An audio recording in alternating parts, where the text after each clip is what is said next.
What up? Is Pope the Blueprint, the host of the number one networking show.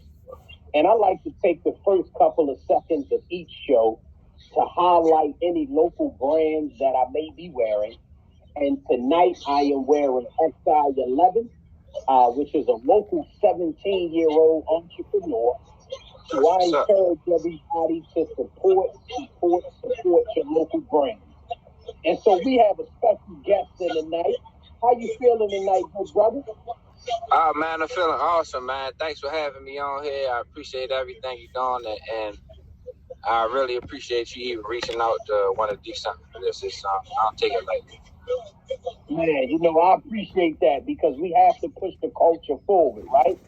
And so before we get into the journey, if you can just introduce yourself, let everybody know where you're from, and a brief overview of all you're involved in, and we're getting ready to take it back to day one. Okay, you're real good at this too, man. I can tell you see it. I like that. All right, everybody, what's happening? My name is Sean Williamson, Truck King 85 or King Kong Sean 85. What I do is teach people how to make $250,000 a year with a criminal record and no college degree. I'm from Northeast Baltimore, Bel Air Road, Sedonia, Boldy's Lane area. So let's get into it. Yeah, let's get into it, right? Because you didn't start off with the trucking company, $250,000 a year, mentoring people. So take us back, man, to day one, right? Were you always an entrepreneur? Take us back to those day one days, man, coming up. Well, actually, yes. And the reason why I say that, because when I was younger living in Baltimore, I used to live with my great uncle, my Uncle Harrison, Reverend Jeter.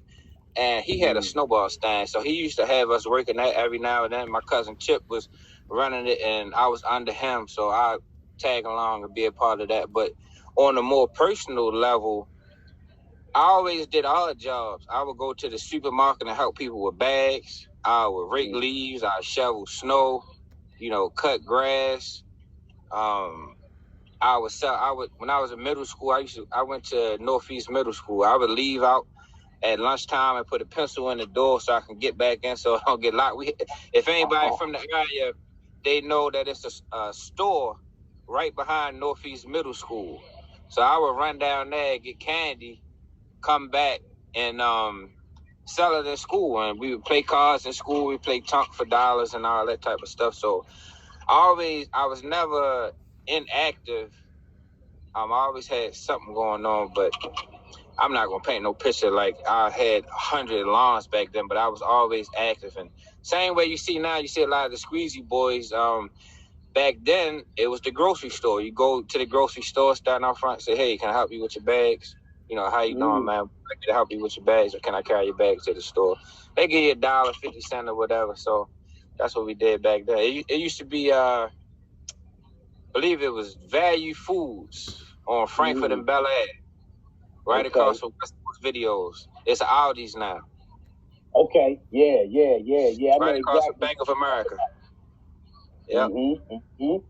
So now, you kind of always had that entrepreneurial spirit, being independent.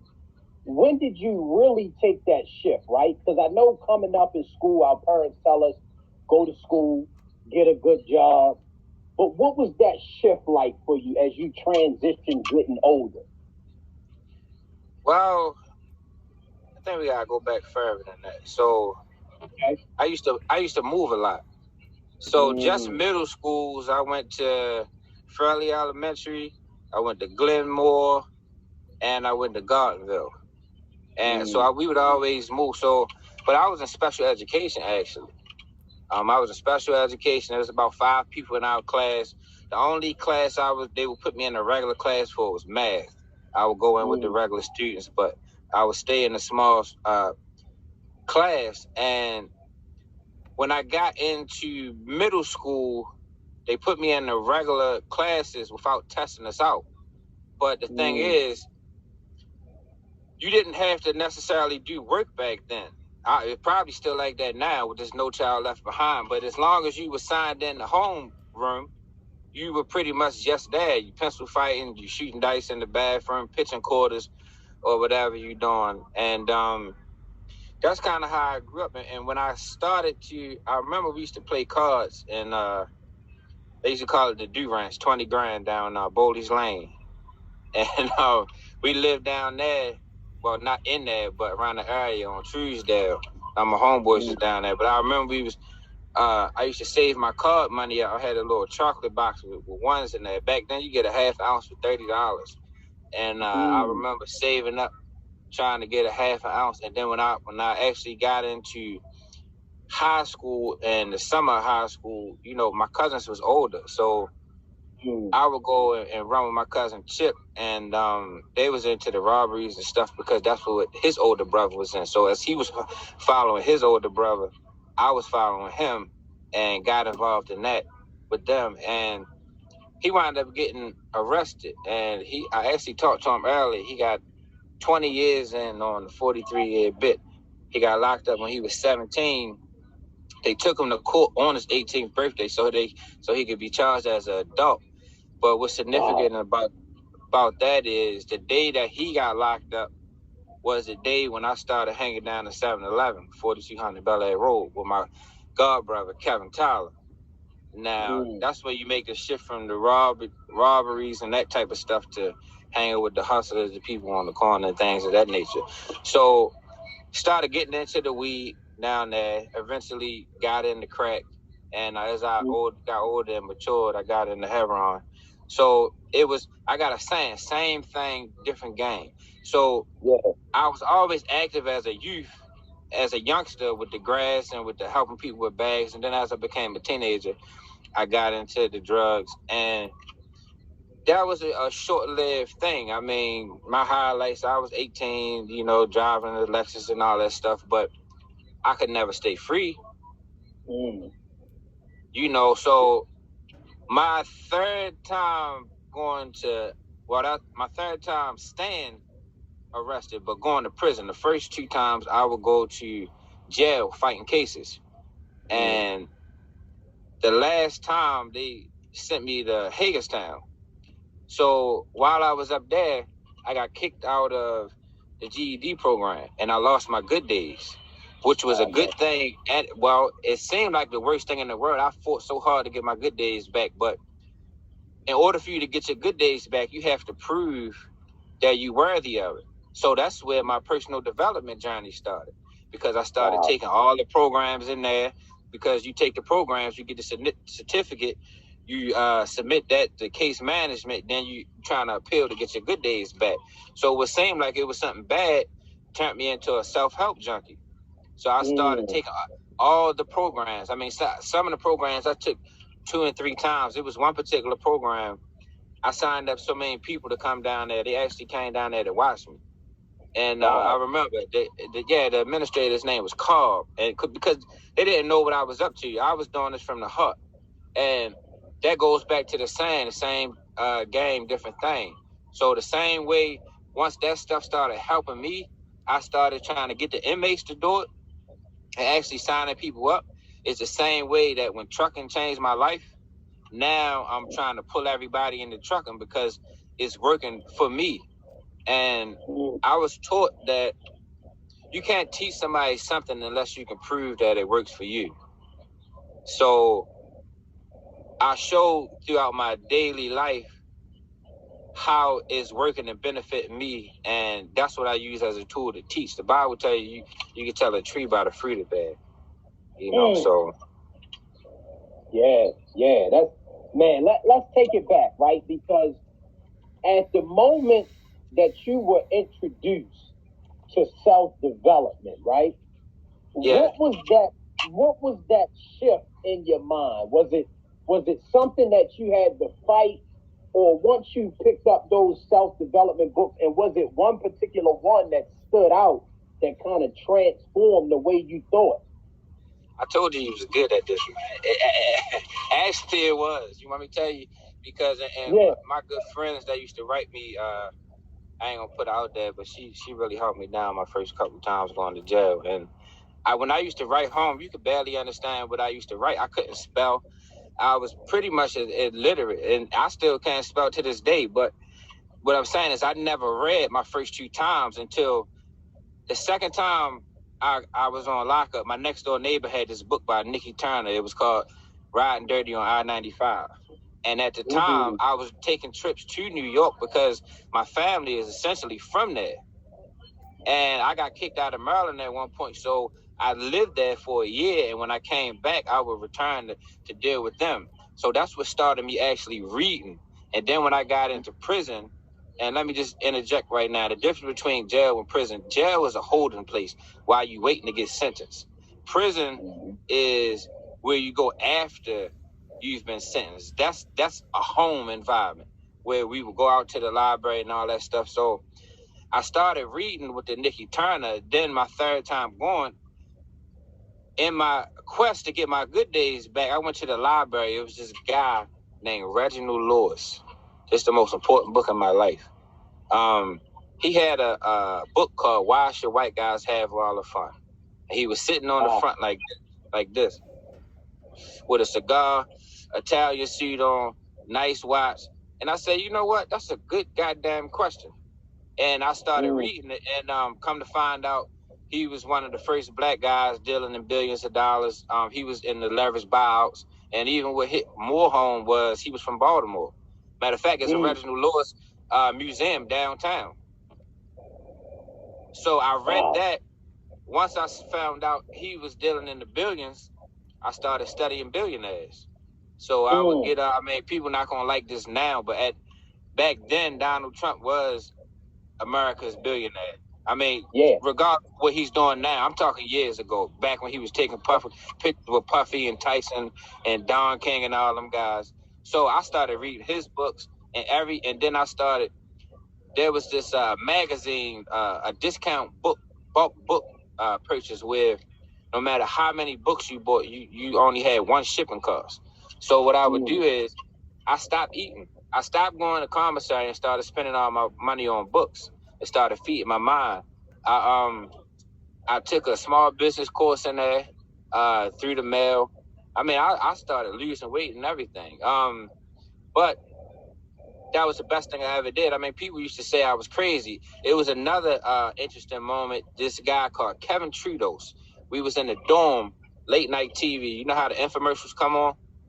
There was a book called Free Money They Don't Want You to Know About. I ordered that book. He sent it. I got rid of $7,500 worth of debt from prison, writing letters. I still have my notebook to this day. I can show it to you when I get back home. And there was another one, Bill Bartman. I was looking in the classifieds, and he had a book about how to purchase debt.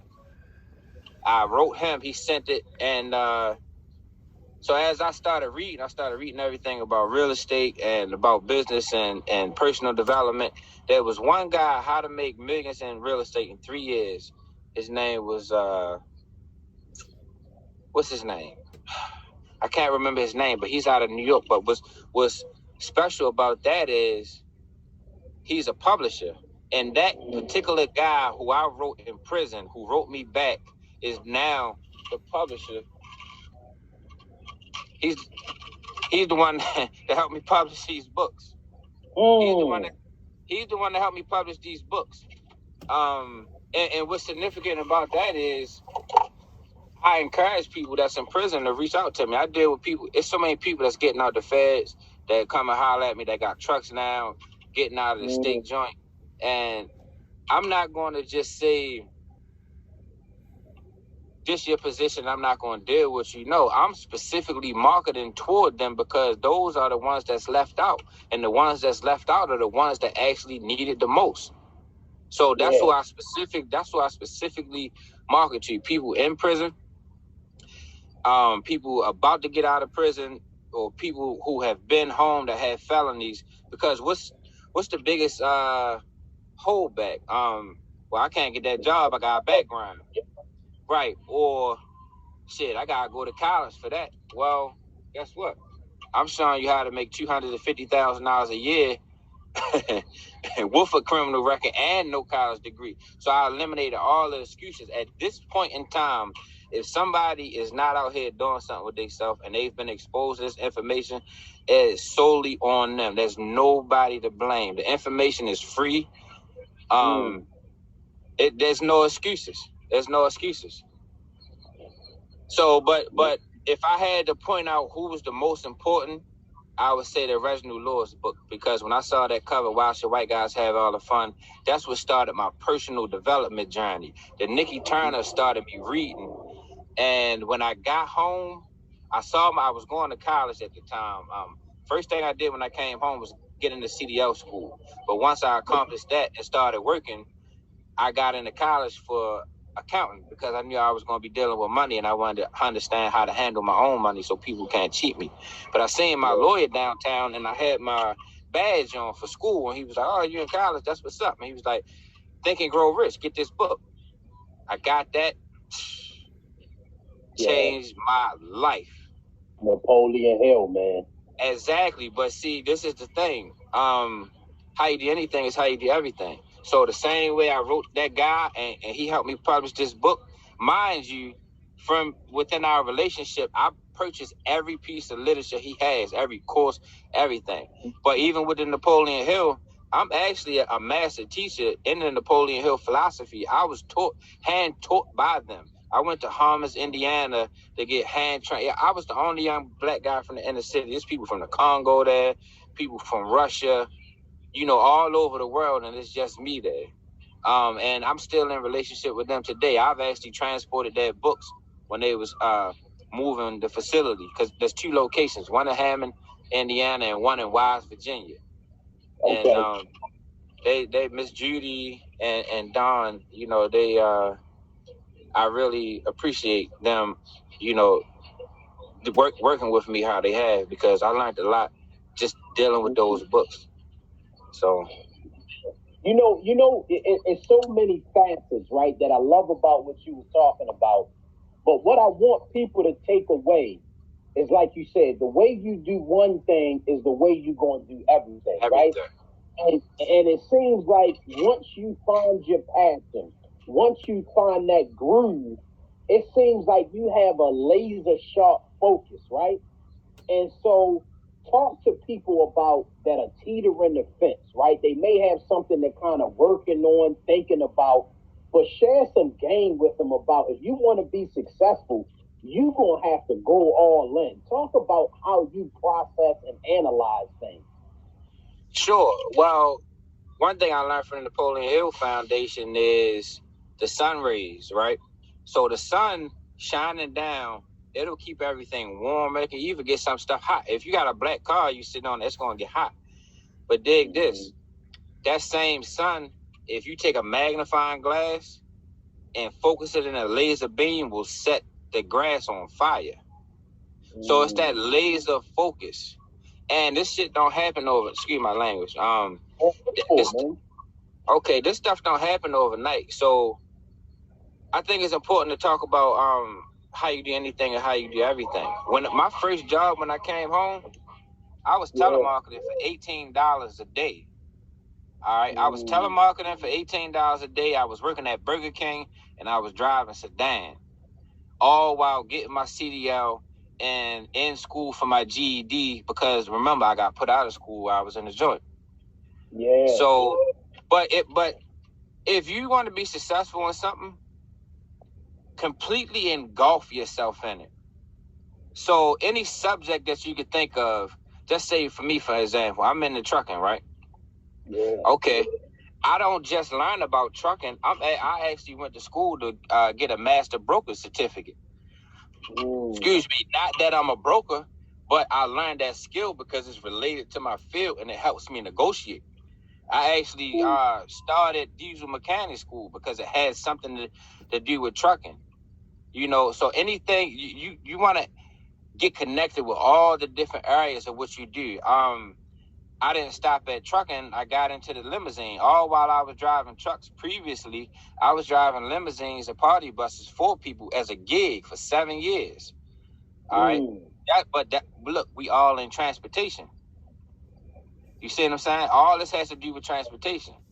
So you want to completely engulf yourself in it. You want to order all the books and periodicals that have to do with it. You want to watch the YouTube channels that have to do with it, the interviews.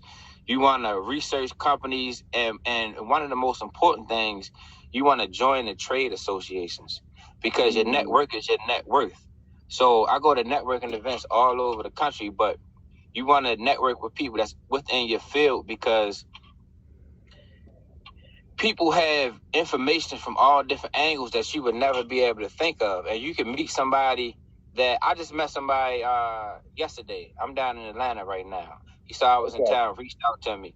Now, I met him through a third party. I was down here a year ago at the Revolt convention.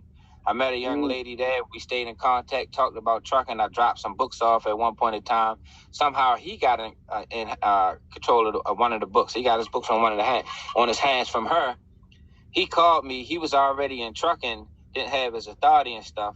We got the rap, and now he's got all that. He's making the $5,000, $7,000 a week, and he just introduced me into this Forex, this money exchange. But all the basic principles of success are the same. It just a matter of how you apply it. The product can change, but the systems and the skills are the same. In the workforce, they call them transferable skills, and that's one. Like, it's a lot of things that people don't understand how much you learn in prison. Social skills, how to deal with people, how to read people, how to fine tune your intuition, how to carry yourself as a man. And you also learn stuff in the streets, dealing with money. You learn how to buy product, how to distribute it, how to manufacture it, if that's what you're into. You're dealing with shipping and logistics, depending on how deep you're getting in the game. So this is true. So whatever you into, engulf your mind in. I was studying Mike Tyson not too long ago, and when he wasn't training, he was watching all the great fighters.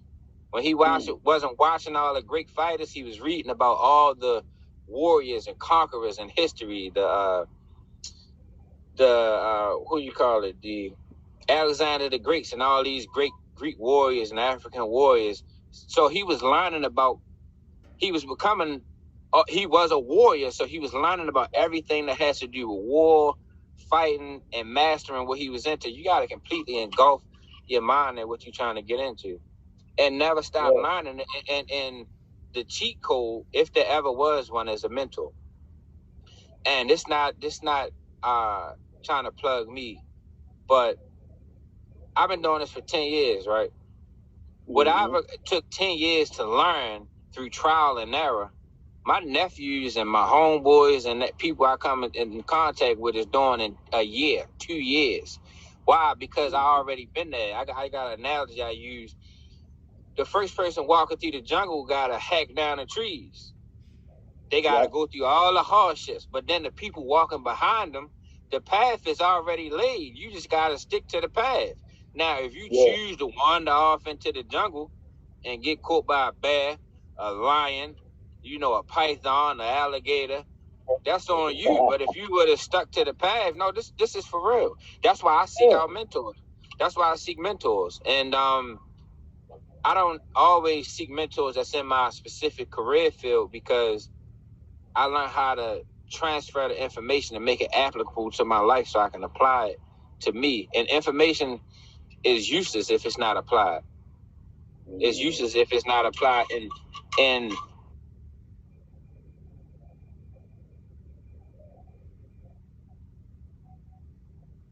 becomes knowledge, but knowledge only becomes wisdom through experience. It becomes knowledge through application. So you don't know something unless you're applying it. And when you apply it, you gain wisdom through experience.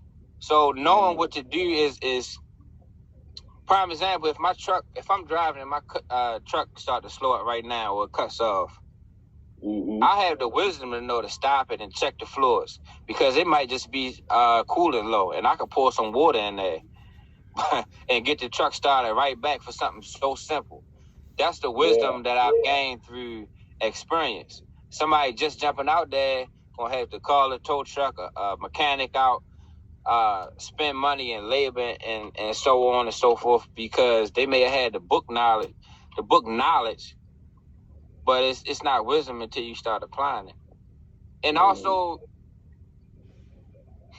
you gotta be humble because if you think you know it all, you ain't gonna get real far. Like when I seek out mentors, I'm willing to serve them. Like I didn't carry people bags, not trying to suck up, but just make it worth your time being around somebody. You just coming to somebody with your hand out, and why would somebody want to be around you if you're not gonna make it worth it? Make it worth your time and make people proud of them spending their time with you. Because if somebody is constantly feeding into you, and you're not taking the information and bubbling off of it, it's like, yo, you just wasted our time. Right. You just wasted our time, and according to the laws of supply and demand, the lesser something you have, the more valuable it is. Well, that's why a bottle of water only costs $1 and diamonds cost thousands. Diamonds are more rare. But if that is true, then time is the most valuable thing you have, because each second of the day is the only second you ever have. You can't go back tomorrow and redo yesterday. But once the moment is gone, it's over. Like you would never get the day back. So, don't waste people's time. I love that, man. I love the knowledge that you share with people, right? Because the one thing that you talked about was your net worth. Your net worth determines your net worth, right? Yes, sir. You know what I mean? As you were going to places, investing in yourself, right? Talk about how you were still your authentic self, right? Because like we have the interview now, and you just your authentic self. How important, right? Because go ahead. Yeah, no, I said, how important is it that you still remain authentic to yourself, even once you get around these different groups of people in different arenas, man? Well, it's two things to that. One thing, authentic would mean real, like not trying to throw it out there, but this is an authentic for her, which means that it's real. So there's a difference between being authentic, real, and being ignorant. All right. Don't get into certain surroundings. You trying to mix and politic with people, and you just being straight out ignorant. That's not being real. That's being stupid. Right. Okay. What's his name? Pork Chop got something on the radio. He say, "Them ain't slick." Ain't that how he always ended? But what I'm going at with that is, for one, God blessed us with intuition. So when you come in contact with a person, they can tell if you are who you say you are. So, and people gonna suss that out. And when they see the fake, they gonna distance themselves from it because they don't have time with this. People got too much stuff going on in their life. And also, we are black king. I don't understand it in Queens. I don't understand if people understand it. I mean, we went through slavery and all that stuff. We some of the toughest people on the planet to be able to survive that. But dig this. We were the lowest class in this country, slaves. We weren't even considered human beings according to the Constitution. But the whole entire planet is mimicking our culture. Hip-hop culture, urban fashion, influences the whole entire world. Anything that we get into, we take over. I mean, when we got in the golf, it was over. Yep. They so happy Tiger ain't on top. They had to sabotage him. No, sure enough. I mean, you talking about tennis. I mean, anything we get into, music. Even with network marketing, you got Holton Buggs. I mean, Michael Jordan in network marketing. Be proud of who you are and never think that you less of somebody else. Because even if you come in a certain place dressed a certain type of way.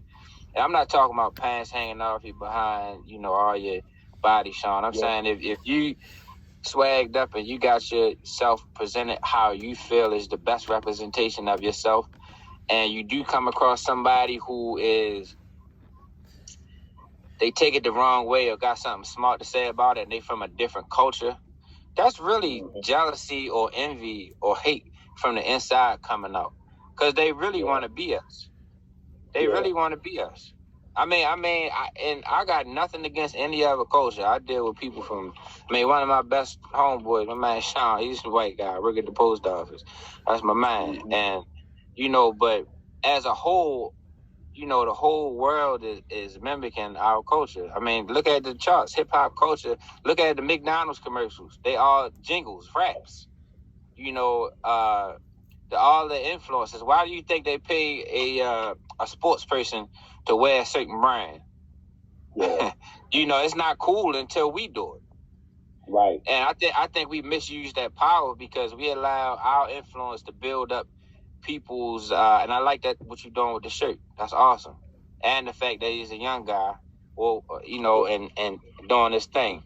And that you taking the time to promote it. But we use our influence to build up people's enterprises, and they don't really give a damn about us. I was talking about this earlier. I was looking for some shades, and the guy was explaining to me the different types of places you can shop here, and he was saying that this place is this color, this place is that color, but they have some of this stuff in there, and we just laughed and joked about it, like, right, okay, they don't want us, but they want our money, so that's why they putting certain products in there. So they may not want us shopping there, but they will accept our money.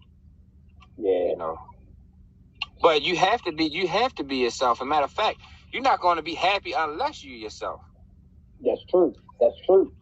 One of the first things I did, and it started in prison, they gave us, I went to a program, and they gave us a Bible where it outlines, which you can read the whole Bible from cover to cover. And I did it in there. But when I came home, I got into the church, and I'm not talking bad about the church. I'm about to use this as an example for me. As I grew and progressed and started to be more financially able, I started buying suits. And I felt so uncomfortable in those suits with the suit jacket and all. I just didn't feel comfortable. And I'm talking, all my suits was Brooks Brothers. Every last one, the jacket, the pants, the vest, the shirt, tie, socks, even the shoes. I'm Brooks Brothers down, pinstripes. And I felt so uncomfortable, even though I was dressed nicely and people would compliment me. And I tie that in with, if you're not being yourself, being true to you, you're not going to be happy.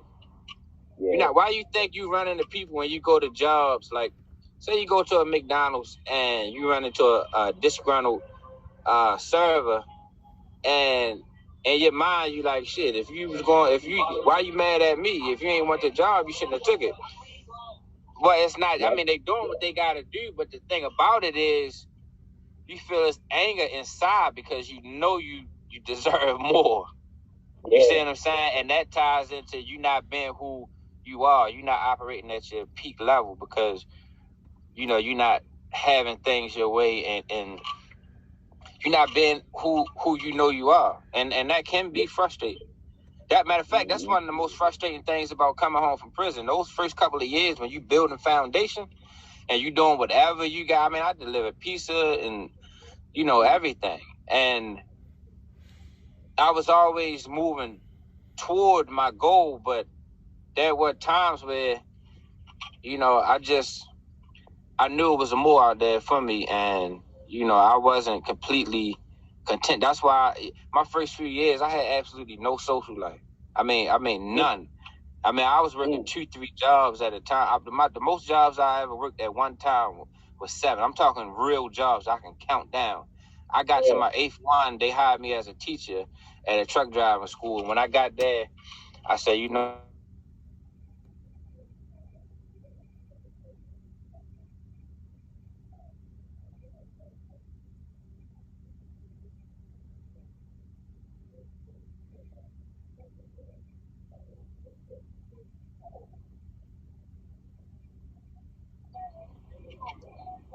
I don't know everything.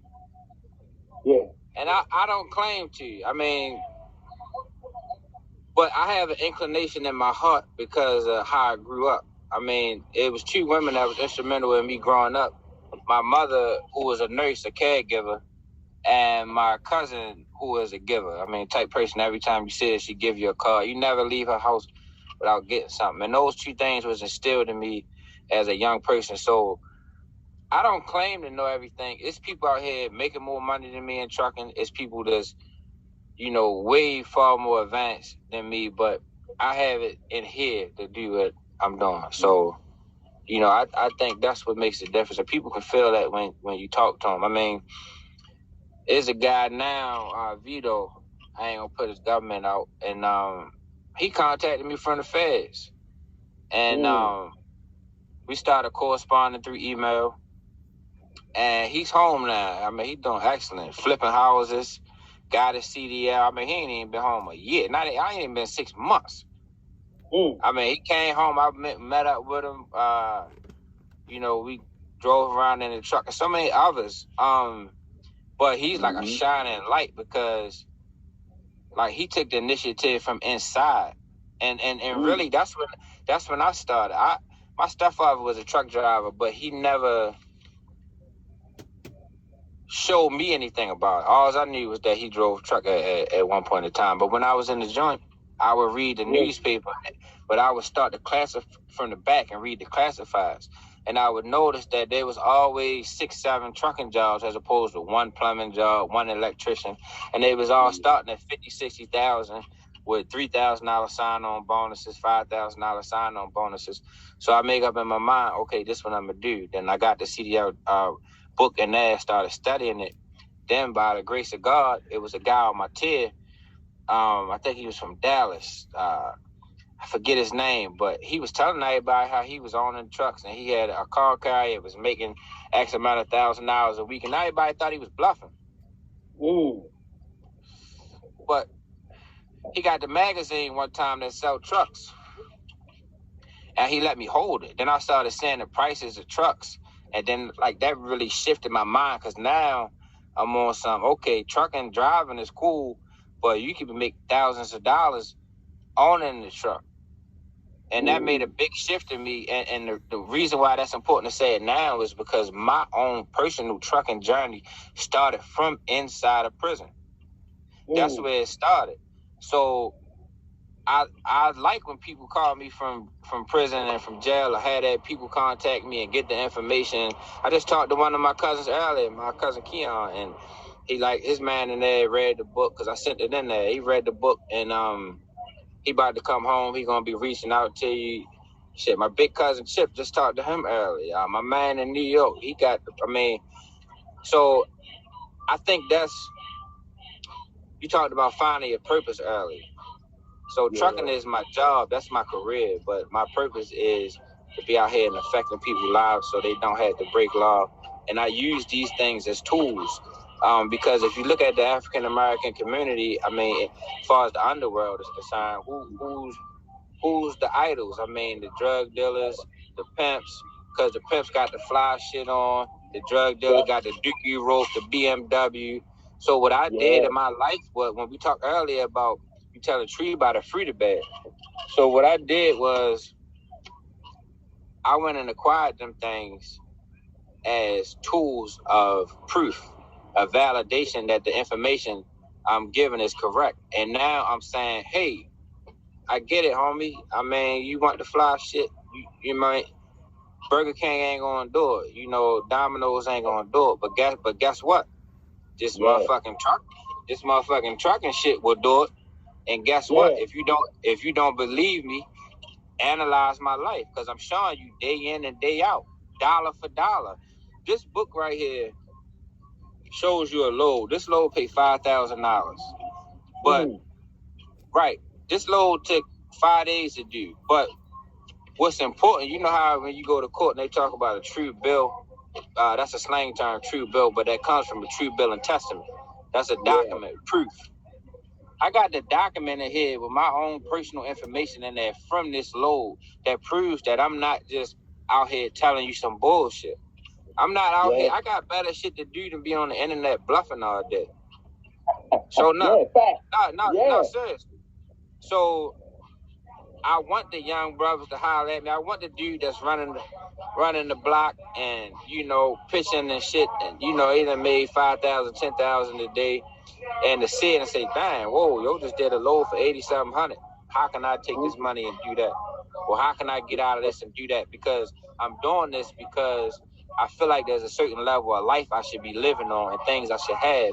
However, I don't know another way to get it.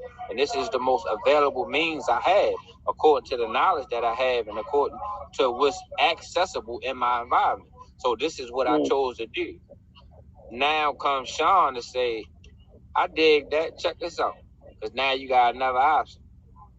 That's my whole spiel in a nutshell. That's my whole spiel in a nutshell. Now, take people through the journey, right? Because you said you started behind bars. What was that transition into getting your first truck, right? Because some people may see that as intimidating. What was that first process like, stepping out?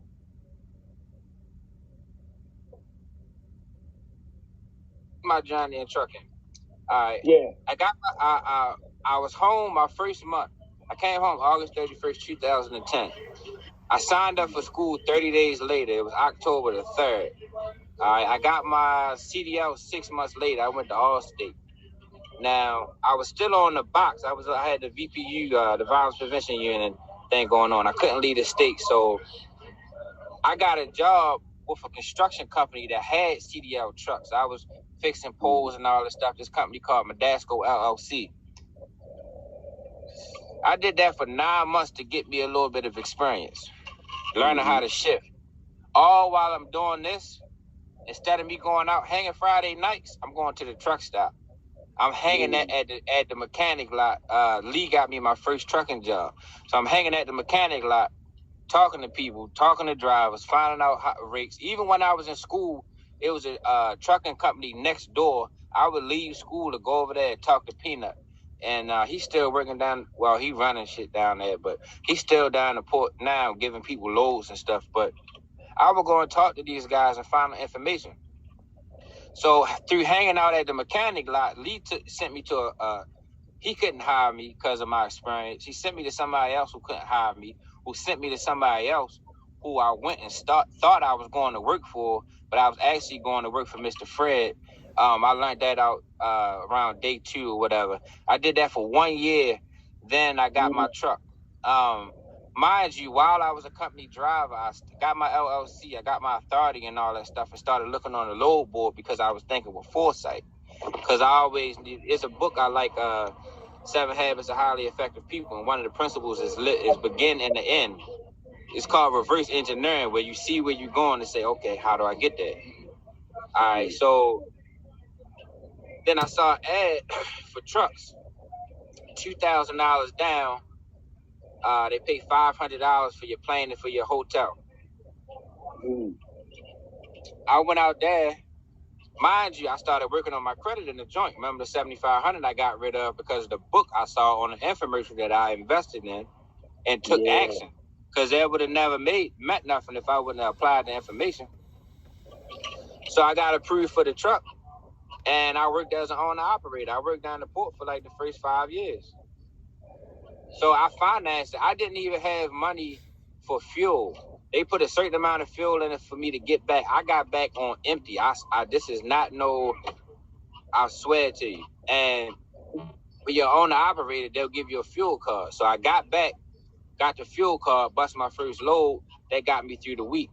And I was just sharing the story with somebody earlier. Tags cost about $1,800. I had a bunch of credit cards because I was building my credit. So I called all the different credit cards and found out how much I had on them down to the last penny because I didn't want to be embarrassed paying for my tags, swipe a card to get denied. So I'm in there paying for my tags. I got a whole handful of credit cards. And looking back at it, it seemed funny. And somebody may have seen it back then. Could have been an embarrassing moment. But, without those moments, I wouldn't appreciate now as much as I do. So that was how I got my first truck. I financed it. I worked on building my credit. I saw a promotion.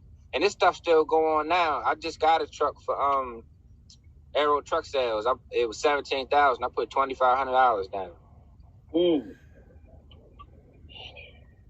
Man. Mind you, that was a promotion. Because you put 25, they match you 25. So out of 17, they got 5 in it. Man, that's super inspiring, man. That's super inspiring. So for people that want to get into the trucking game, right? Because yes. I know you wrote some books. How can people get in contact with you? How can people take advantage of the resources that you're giving out? Before we go, just share a few things that people can reach out to you so they can start getting in the game. How can they reach out to you? Well, the first thing you can do is call me. I use Instagram at truck_king85 as a platform to market. But if you haven't reached out to me on there, all I'm going to do is bring you to my phone. You can call me at 443-386-6587. But also, just real quick before we go, somebody starting off with nothing, right? Yeah. You can get your CDL for free. It took me 6 months. You can get your CDL in 3 to 4 weeks. If you Google free CDL, any other major Fortune 500 companies will train you. They'll send you a plane ticket, a bus ticket, or rent you a car, put you in a hotel, feed you, and train you for 3 to 4 weeks. Then you go immediately to work for them. That's how you get your CDL for free. You do that for 6 months, right? Some of them won't want you to do 9 months, a year. Only give them 6 months. After 6 months, start pressing for owner-operator position, where you can lease purchase a truck with no money down. And when you do that, you'll be working under the company as an owner-operator. However, that's going to get you into the $2,500, $3,000 a week as an owner-operator, which is going to put you in position where you can save $300, $500 a week in order to put you in position to get your authority, get your truck, get your trailer, and activate your own authority. So you start off with a free CDL, you lease purchase a truck with no money down, and that's going to get you in position to save up the money so you can go and purchase your truck if that's what you want to do. You can continue to stay there and own the truck. Some of them a 3-year lease. I don't suggest staying there that long because there's only 3 levels in this game. Excuse me. This ginger ale, man. Company driver, owner operator, owner authority. A company driver going to make between $900 to $1,200 a week. Summertime, you might make $1,500. If you're working with a smaller independent company that's letting you run wild, you can make $1,800, sometimes $2,000 if you really, really run. All right. Second level, owner operator. Owner operator going to make between $2,500 to $3,000 a week on a consistent basis. Summertime, you might make $34, $35. I mean, I'd have made $4,200 as an owner operator, but that's not on a consistent. I'm talking about consistent numbers. Yeah. But to own authority, you're gonna make between $5,000 to $7,000 a week on a consistent basis. I'm talking week in and week out. Long as your truck is operational and you willing to run. So, but if anybody got any questions, all they gotta do is call me, or you can text me and just send me your full name or your email. I'm gonna forward you all the information you need from beginning to end. You look at it and then you call me. We walk through it. I mean, I get on the phone on 3-way all the time with people to help them get their CDL. I just sent somebody earlier, probably 150 drivers, because they got a truck, one of their drivers bailed out on them. You know, so I mean, mechanics, anything. I've been home for 10 years, and as I get different phones, I just transfer all my connections. So I got 10 years. We was talking about your network is your net worth. I got 10 years worth of insurance companies, worth of finance companies, worth of mechanics, worth of truck sales. You know, so all they gotta do is call me. Man, that's dope, man. That's dope. I hope people take advantage of it, man. And so one last thing before we go, so the one last thing I always like to do with every interview, I always like to leave on a word of encouragement. So before you go, your last words for people that may be thinking about getting started, already started, or maybe thinking about quitting in life in general, what would be your word of encouragement? Oh, yeah, man. Persistence. If you look on YouTube, there's a guy called Zig Ziglar, and he has a spiel about the primer pump. where when you first pump the primer, trying to get the water out the pump, it don't come straight out. But if you keep pumping it, you keep pumping it, you keep pumping, eventually there's so much water coming out, you can't even stop it from flowing. And life is like that. You start off and you go through your trials and errors, but that's what builds your strength and character for you to be able to handle the weight while you on top. So whatever you choose to do, pick one thing for starters. Pick that one thing to master it, and you master it through experience, and you keep working at it through failures. If you fail your way forward, you just keep going, and when you fall, those are the best times because you learn so much, not just about yourself, but about people. Because when you're up, everybody loves you. Everybody loves a winner. But when you fall off, you're going to see who really there. And sometimes God will put you in that position just to take the veil off of your eyes so you can see who people truly are. And that's going to show you who people are. That's going to show you who you are. Do you have the strength to continue? Are you a pussy? You going to quit? Somebody steal an 8-ball from you that costs $100 on the block, you ready to knock his head off. But you lose a job, you ready to quit. You willing to lose 50 years of your life over $100, but you gonna quit, or I can't even get it out because when I look at it in hindsight, it's so ridiculous. Yeah. But I thought like that as well. I mean, I've been arrested for tip murders and all type of stuff like that as well. I've been on both sides of the gun. I've shot people and I've been shot, but so I'm not dissing nobody for the way they think. I understand 100%. But you need to transfer that same energy and say, the same way I kill somebody for fucking with me, oh, the man think he gonna fire me and this the end of my career, I'm gonna kill the game. Yeah. I'm gonna load up and come back and kill him.